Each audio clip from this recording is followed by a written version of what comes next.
langkah-langkah penyusunan RPJMDes yang kami pahami begitu.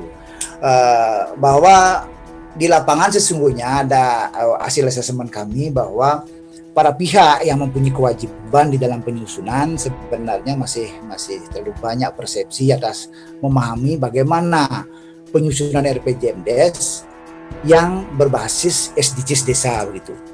Nah, sehingga oleh karena itu maka kami ajak dulu untuk memahaminya tentang regulasi yang mengatur berkaitan dengan penyusunan RPJMDes. Yang tertuang di dalam Permendagri 114 sedemikian rupa tahapannya bahwa setelah pembentukan tim penyusun maka dilakukan pengkajian keadaan desa, dilakukan pencermatan dan penyelarasan arah kebijakan kabupaten atau kota yang kemudian baru dilanjutkan dengan melakukan pengkajian keadaan desa. Kan begitu alurnya dulu gitu ya. Kemudian dilakukan musdes untuk penyusunan rencana pembangunan desanya gitu.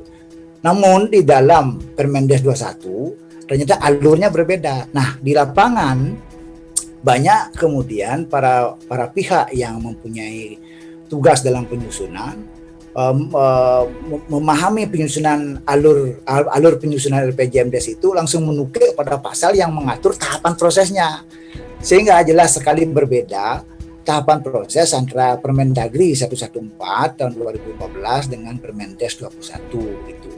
Di mana di dalam Permendes 21 tidak ada kelihatan langkah untuk melakukan PKD atau pengkajian keadaan desa. Nah, apakah penting itu dilakukan? Kan begitu. Ini yang mungkin kita akan nanti bahas, kita akan coba cari. Selain itu, secara prinsip menurut saya yang berbeda menurut pemahaman kami, kalau di Permendes 114 itu kebijakan arah kebijakan strategi desa itu kan hanya semata-mata RPJMDes gitu ya. Sementara sekarang di Permendes 21 kebijakan strategis desa itu tidak hanya RPJMDes, tetapi di sana ada peta desa. Pertanyaannya kemudian, di mana desa menetapkan peta jalan SDGs desa?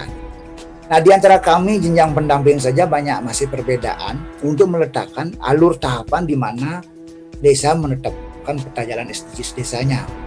Nah, kalau kita melihat dari alur yang ada yang sesuai dengan Permendes 21 di pasal 26 itu tidak nampak di mana letak dari tahapan proses penetapan peta jalan SDGs itu. Nah, walaupun dua regulasi ini berbeda begitu, kami di lapangan memahaminya untuk tidak kita pertentangkan. Kenapa? Karena kebetulan di wilayah kami Bali, khususnya Tabanan itu menjadi pilot project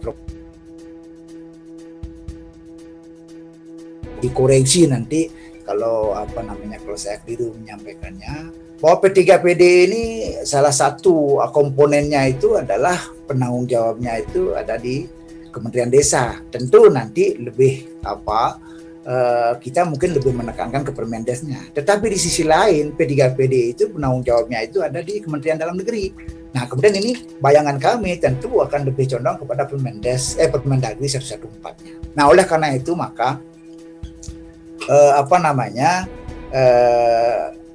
dua regulasi ini tidak perlu dipertentangkan begitu. Jadi mohon izin untuk bisa menyampaikan yang tadi Pak Gus ini ya.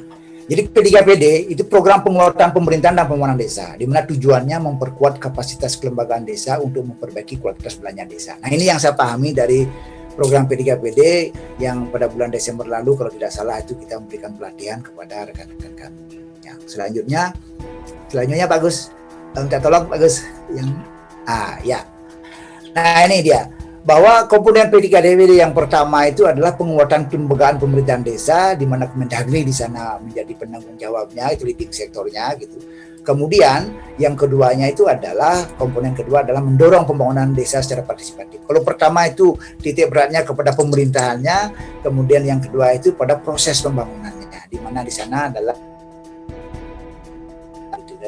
komponen ketiga itu adalah di Kementerian Keuangan, dan yang keempat itu adalah di Bappenas dan Kemenko PMK-nya. Nah, menurut pemahaman kami, inilah yang komponen dua ini pasti nanti lebih kepada Permendes 21-nya begitu. Kemudian yang di di komponen satunya itu lebih ke Permendes 114 karena penguatan pemerintahnya. Oleh karena itu tidak perlu dipertentangkan dua hal ini begitu.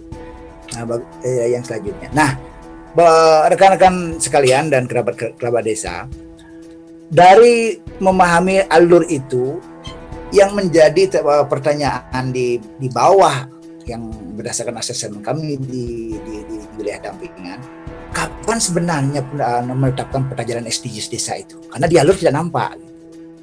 Nah kemudian, apakah Musdes dapat mengawali tahapan proses penyusunan RPJMDes? Gitu. Ini yang kami banyak perdebatkan dengan para rekan, tidak satu bahasa begitu. Kemudian di mana letak tahapan proses PKD-nya? Apakah memang pasal-pasal yang ada di dalam Permendes 21 ada mengatur tentang itu? Gitu. Nah inilah kemudian kami coba telusuri bersama-sama di wilayah Provinsi Bali, duduk bersama antara TA Provinsi, kemudian kami di Kabupaten dan juga Dinas PMD gitu, untuk kemudian membangun kesepahaman bersama bagaimana alur penyusunan RPJMDes yang kemudian kita harus jadikan draft petunjuk teknis. Kenapa seperti itu? Karena seperti tadi disampaikan oleh Gus Ipan bahwa di wilayah kami, khususnya di Tabanan, ada 22 perbekal yang baru dilantik pada bulan Desember, tanggal 12 Desember. Artinya beliau-beliau itu sudah harus menetapkan RPJMDes-nya di tanggal 15 Maret paling lambat. Nah, sehingga oleh karena itu petunjuk teknis penyusunan RPJMDes memang sangat dibutuhkan oleh desa, sehingga nanti setidak-tidaknya desa dapat menyusun rencana pembangunannya yang tidak jauh dari ketentuan regulasi yang mengatur begitu. Lanjut Pak Gus. Nah, untuk memahami ini kami di Bali begitu, di Bali coba menelusuri pasal-pasal yang ada di Permendes 21 itu. Nah, di pasal 6 kita lihat bahwa SDG desa merupakan arah kebijakan begitu bahasanya, dan sebenarnya kami sudah penggal juga tidak utuh seperti ini gitu kan, masih ada detail-detailnya begitu. Kemudian yang kedua, penyusunan dan penyelarasan arah kebijakan pembangunan desa dan pemberdayaan masyarakat desa dilakukan melalui sistem informasi desa, di mana sudah menjadi bagian dari sistem informasi desa itu. Nah, di pasal 8 disebutkan bahwa tujuan SDG desa diprioritaskan berdasarkan kondisi objektif desa. Nah, kondisi objektif bahwa kita kemarin 2021 telah melakukan pendataan, itulah kondisi objektif yang kita yakini di masing-masing desa. Nah, dalam hal memprioritaskan tentu desa-desa akan melihat dari kondisi objektif yang mana yang paling parah atau paling belum bisa tercapai, sehingga itu menjadi prioritas arah kebijakan, kan seperti itu.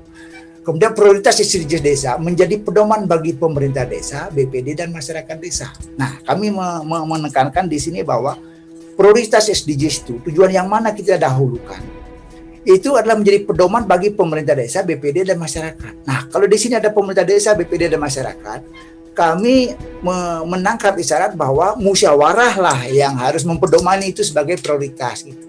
Sehingga dari ini kami mengambil memahami ada isyarat bahwa arah kebijakan perencanaan pembangunan ditetapkan melalui Musdes.